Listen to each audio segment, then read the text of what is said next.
Diwa ng Pasko, buhay na buhay sa palasyo. Sa ikalawang araw ng pagbubukas ng Malacanang Grounds sa publiko, lampas 300 tao ang nakiisa sa pangalawang Misa de Gallo sa palasyo.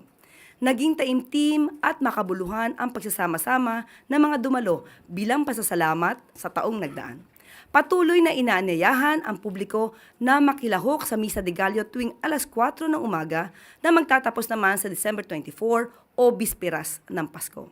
Siyempre, hindi mawawala ang mga sikat na Pinoy na nakakanin tuwing Pasko. Tikman at lasapin ang mga natatanging mga pagkaing Pilipino gaya ng puto bumbong at bibingka matapos ang Misa de Gallo sa palasyo. Bukas din ang Malacanang Grounds tuwing gabi mula alas 6 hanggang alas 11 ng gabi ng December 23. Ongoing naman ang Christmas display na may live music, rides, film showing at mga pagkain at inumin na maaaring pagsaluhan ng lahat.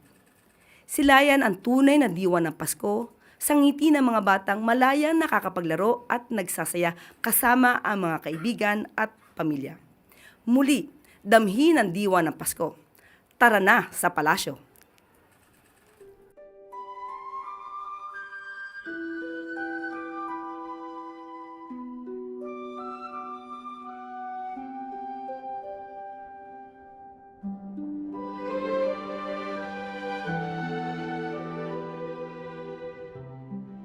At dito na po rin tatapos ang ating press briefing.